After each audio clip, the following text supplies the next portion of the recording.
think what I'm thinking? Probably not.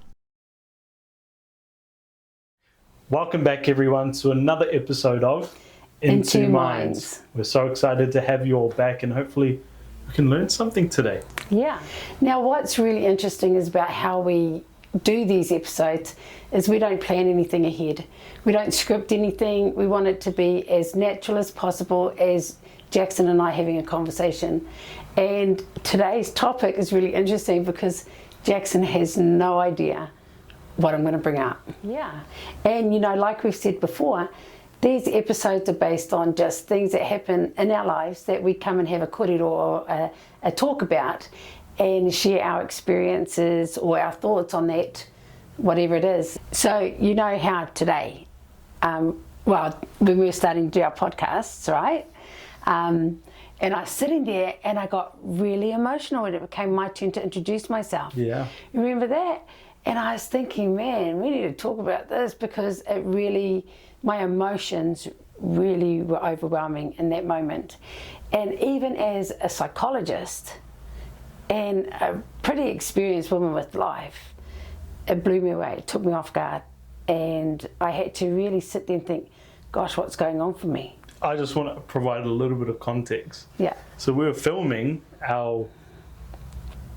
a trailer video, and we're all mucking around, laughing, having a good time, and then all of a sudden you start speaking and crying, and I think I was sitting there just like, oh, what's going on? Like, are you sad? Are you upset? Yeah. Are you frustrated? Are you overwhelmed? I was so confused. Yeah. And you were just like, no, I'm fine, I'm fine.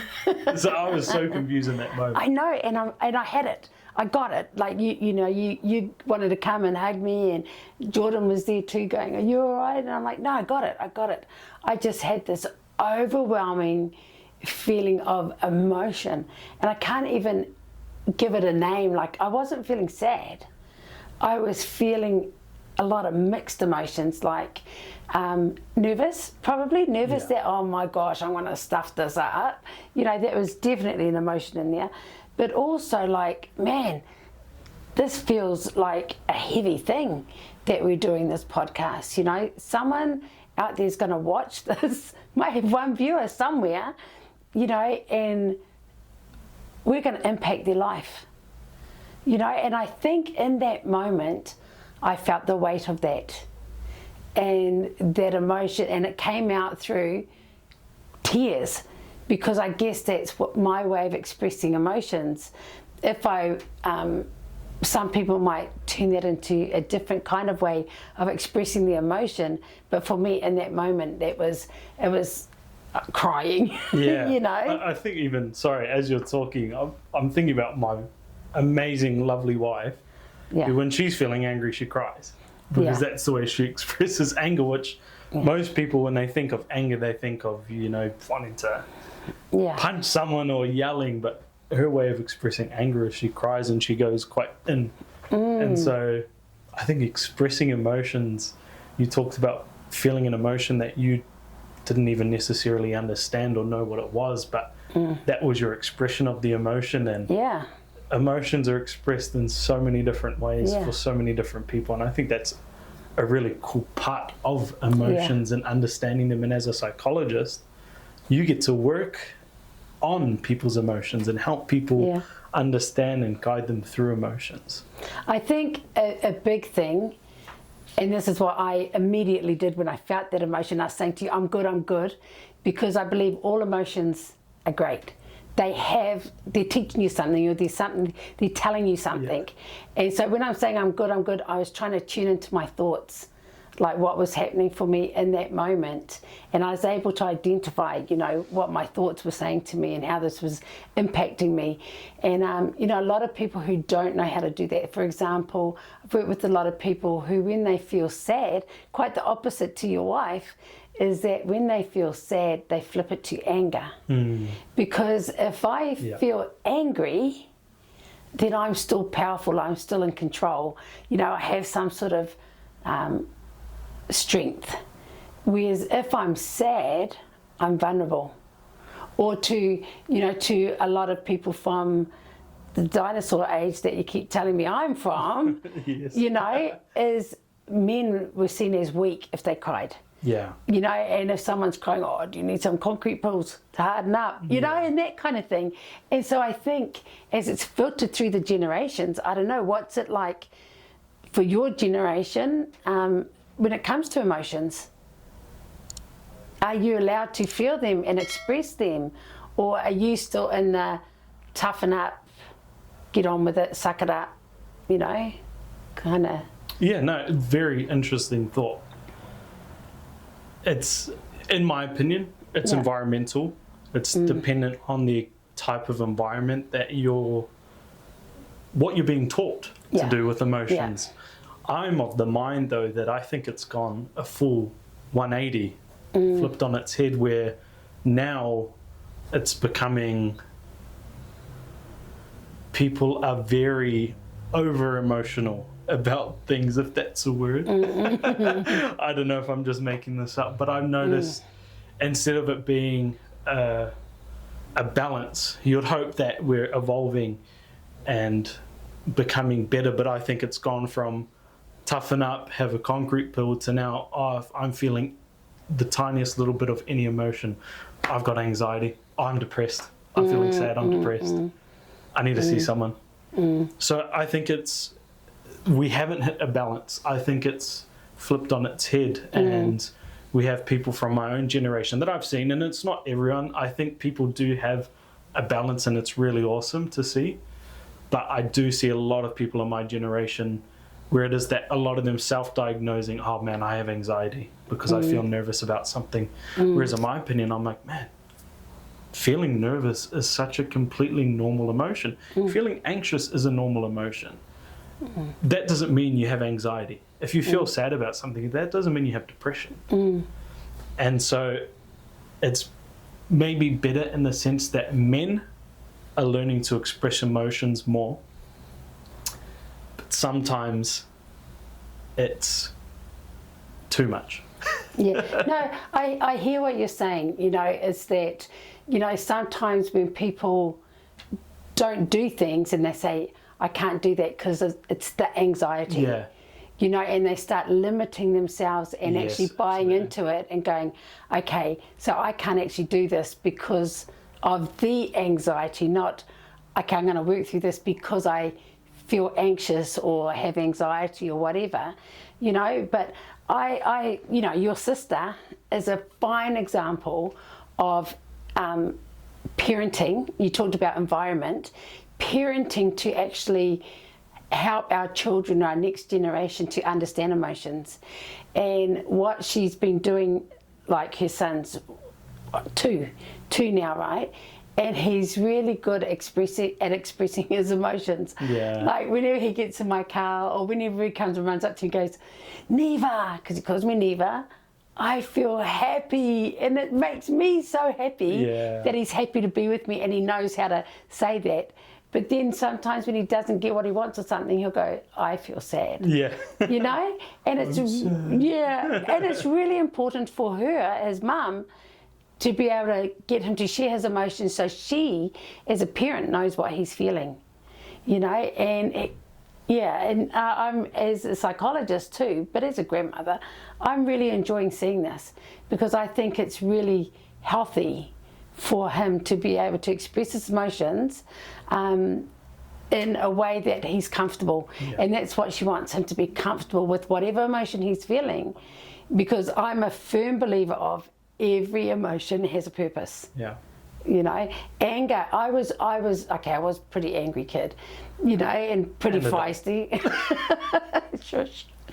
You know, and people who would say, oh, you're so angry, you know, probably people who I didn't want in my life anyway, but, you know, they labelled me as an angry person, like it was a bad thing.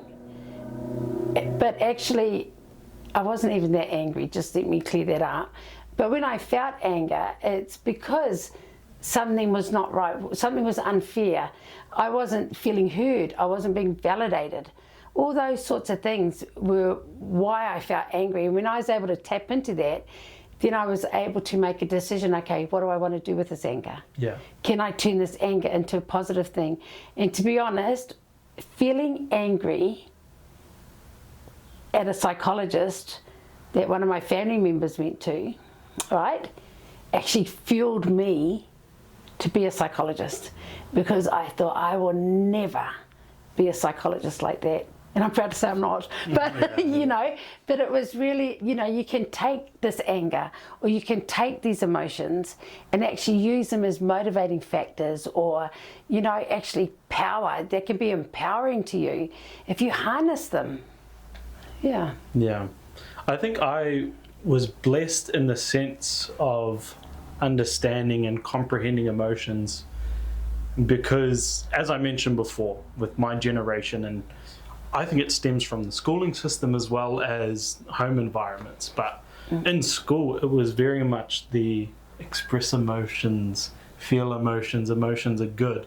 And at home, it was a lot more of the have a concrete pill, toughen up, suck it up. Was it? No. It very much was. Yeah. Which I'm grateful for. Yeah. Because I had a balance where it was me realizing that emotions don't debilitate, but they can empower. And that's such an important thing for anyone to know, that emotions don't debilitate, they empower. And so when you're feeling sad, I truly, hand on heart, believe that all emotions, like you mentioned, are good and they can be used for good. It's what you do with those emotions that matter. If I'm feeling angry at someone, if I go and punch them, it's probably not the best use of anger. But if I'm feeling angry at someone, maybe there's a reason, because there's an injustice, and I can use that and fuel a passion. And when you were angry at a psychologist, you fueled that anger into becoming an amazing psychologist and the woman that you are today because of that. Thank you. And if it wasn't for you using anger in the right way, if you had used anger in the same way that you used it when you were a kid, you probably would have gone. Exactly. But I think the key is harnessing these emotions and realizing that they're empowering. You know, because everybody's going to face some tough stuff. Yeah. Everybody. You're all going to have, no, I don't know anyone who's had a really easy life. You know, there's been some challenges, varying degrees of challenges, you know, but still challenges. And I think being able to hone in and harness the emotions that you feel as you go through these challenges will help empower you on your journey through life. So instead of seeing these massive mountains as obstacles, it's about, okay, I'm going to just either build a tunnel through it, or I'm going to climb it and you know, conquer this Mount Everest or whatever. But it's being able to choose your path, choose what you do, rather than the anxiety. It's the anxiety doing it. You know, I love the saying, you know, anxiety can be in your car, but don't let them be the driver. You know, we all have moments of feeling anxious or sad and what have you. I think I can speak for the both of us that doing this, setting up cameras, speaking in front of cameras, starting a podcast was probably quite anxiety inducing for the two of us. I know it was for me. It's not an easy task, but we pushed through it. And I also reflect on what I mentioned in the last episode about the tree and the storm, and absolutely agree with what you've just said. It's using those emotions and these experiences that we've had to become stronger people and stronger individuals. Or you can live in denial like I am right now, because I'm like, as you said, that people watch this, and you know, as we got ready for these podcasts, we were anxious, and I had that experience of, you know, feeling, you know, all those emotions about the podcast. Reality is I'm sitting here going, but no one's going to watch this. It's like when I wrote my PhD, and when I write things, I think no one's ever going to read this. And then I went into a meeting the other day and they said, oh, we've all read your PhD, so we're all well informed. And I'm like, what? Someone actually read my PhD? I don't write it for people to read. I just write it, you know, and think, you know, that's it. But another interesting thing that you said, though, too, was that at home you were taught to suck it up. Now, as your mother, there were times when you did have to do that. And that's because you were raised in a single-parent home, you know, and there was responsibilities placed on every person who lived in that home, you know. And sometimes, like as a single parent at the time, if I crumble to my emotions and if I allow my emotions to overwhelm me and take over, who's going to look after you? Who's going to take care of the family? You know, so there are times when you need to actually suck it up and keep going. And it's cool because of those lessons I learnt growing up and being raised in a single parent home. It taught me responsibility early because I remember 5 years old, I was cooking dinners for everyone. No, he wasn't.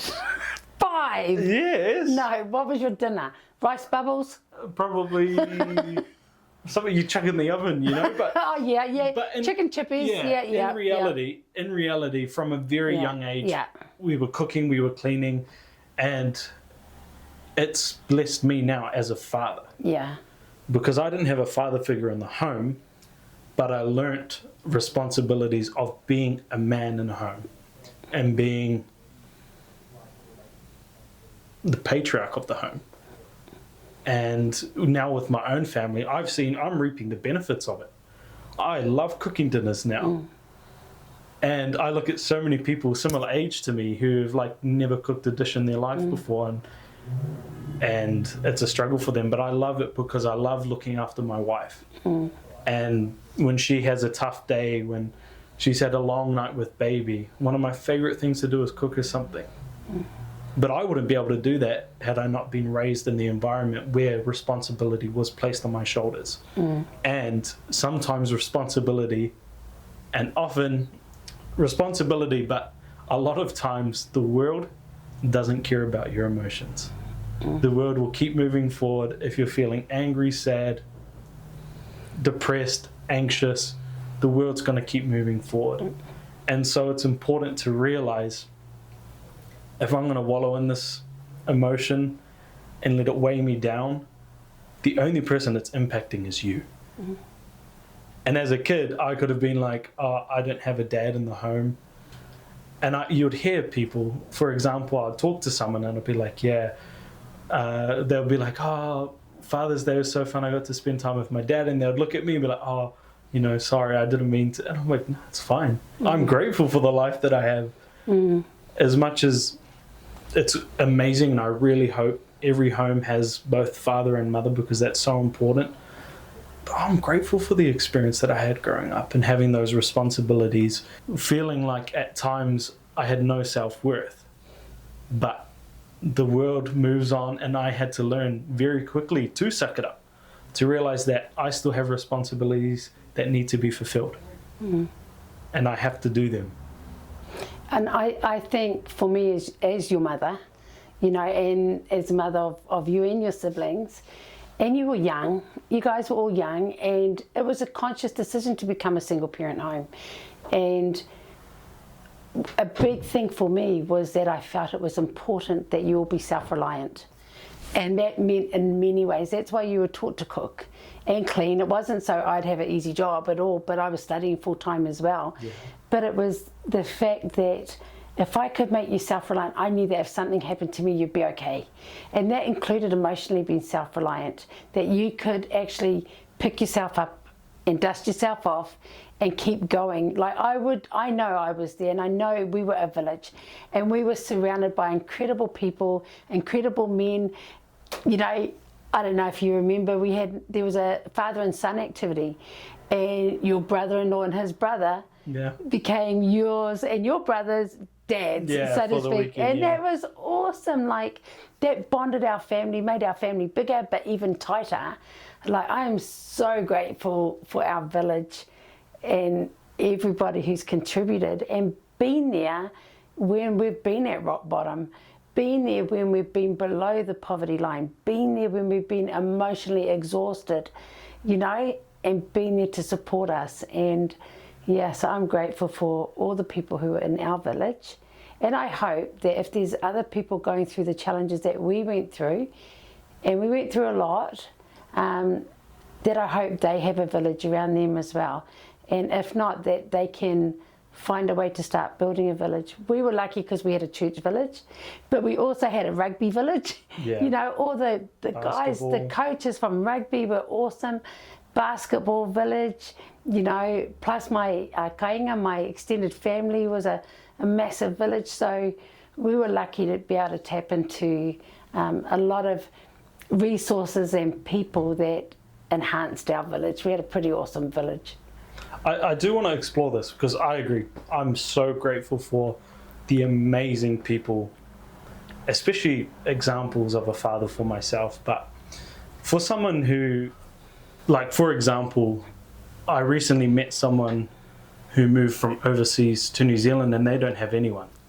No family around, no nothing. They're alone and they're really struggling. Mm. And you talk about villages of support. How can someone who maybe doesn't have a village overcome these trials? Because we were fortunate, we had that village, we had an amazing support system in place. But for someone who doesn't have a support system, what are steps they need to take in order to overcome trials, struggles, emotions that may be very strong and feelings that might feel overwhelming for them? So I'm sure, not even me, but people out there in the land of TV or podcasts or whatever, is probably wondering, why would you move to another country where you have no one? Because for me, understanding that in the first place would help me understand what kind of village support can we tap into. You know, what are their needs, what are they into, why did they come to New Zealand? You know, especially when they're coming here, not as a refugee, but yeah, I would want to know a bit of those details. Maybe it is because they're escaping something from their country of origin. Yeah. So if that's the case, then, you know, it would be tapping into, like, going and looking at Citizens Advice Bureau. You know, I'd be going there, I'd be looking at groups, local free groups that you can join in. She's, like you said, she came with a child, so she's a single parent here. So tapping into that kind of thing, play groups, and there's a lot of free services, but start building your village somewhere. You know, sports, might be able to tap into that. You know, we had an amazing group of mums who played basketball every Monday morning. That was really cool. Strength, you know, those sorts of things. Sports, spiritual, you know, are there church groups around that you might want to join into, you know, start creating your village. But a key thing for creating a village is being open to allow people into your village as well. You know what I mean? Some people might go, oh yeah, I want a village, but then isolate themselves. Yeah, well, sorry, I have to cut you up there, I apologise. I'm thinking this sounds amazing in theory, but what if you have, like, what if you're super introverted? It is, because obviously a lot of what we've talked about is a village, but for some people they don't want a village. Because if you're an introvert, you don't necessarily want these big social interactions, you want something very small. And so say, if in this case, this person who's moved from overseas is very introverted, how are they going to overcome these things because it's not going to be easy for them to go to big social events and social groups, meetups. That's probably not what they want to do. But remember, introverts, I don't know anybody who doesn't need or doesn't have a feeling of wanting to belong to something.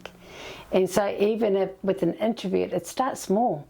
You know, don't go to these big events. Start with making a friend well, be careful with online, but you know, look at what's around and find someone that you can connect with. That's the important thing, is who can I connect with? Because introverts get re-energized and when they're on their own. So it's about having a balance of mixing with people and socializing, but also taking that time to self-care, and they're by themselves, you know. And to suck it up, I guess. No, I'm just kidding. No, but if you're feeling lonely and you're feeling like you want to connect with people, you actually have to be proactive. Yeah. You have to put yourself out there, whether you're introvert or extrovert, or extroverted introvert, or whatever, you know. It's about taking that leap of faith, and, you know, high risk, high reward, right? You know, if you put yourself out there, I've seen a few posts on local Facebook community pages saying, I'm a new person to this country and I'd really like to make a friend. Yeah. And sometimes it's something as simple or as little as that. Yeah. And so Connecting. Connecting relationships, that whole creating your village just one person at a time. Well, I love what you mentioned there, and it reminded me of your behaviors are a direct link to meeting your needs. I think this will be something to explore in a different episode, talking about needs and behaviors, because I think that's a conversation on its own. But I love that thought, and just that reminder for myself that it's about meeting your basic human needs. And that's a lot of what our behavior is, right? Based on the emotions we feel. And that's why I think you're such a, I would say, a warrior when it comes to injustice and feelings of discrimination or whatever it be, is because you feel a need to fight against oppression, I guess you would call it in this case. But it's really cool, and just a great reminder to me of that. So I appreciate the thought there and the example. So I hope that, you know, the things that we've shared today are going to be helpful to someone who is kind of searching for information that we've shared today and experiences that we've had, and will find it helpful and hopefully hopeful, Yeah. you know, to help when facing challenges, when experiencing strong emotions, and, you know, just getting through the tough stuff that life brings. But hey, don't get me wrong, there's some amazing things that happen in our lives too, and I think we don't celebrate all the good stuff enough. Yeah. Hey. I agree. Yeah, and I guess one of the big key takeaways from myself that I hope you can remember is that emotions are not debilitating, they are empowering, and just to use emotions for good. And it's a reminder for myself, and I'm grateful. I've learned so much as well on this episode from yourself. For example, about harnessing emotions and using them to motivate you. I think those are great takeaways for myself, and something I'm going to be doing in everyday life now for myself. So thank you for teaching me something. You're welcome. So you don't know everything. Don't forget to follow the journey, subscribe, like, all of that stuff. We love input as well from yourselves. So please, if there's topics you want us to discuss, if there's questions you have for either myself or my incredible mum, please put it in there, and we'd love to have you join us for the journey. And also, if you've learned something, please let us know below. We really appreciate the input. So we've been in Two Minds, Where heart and hustle meet the mic. See you next week.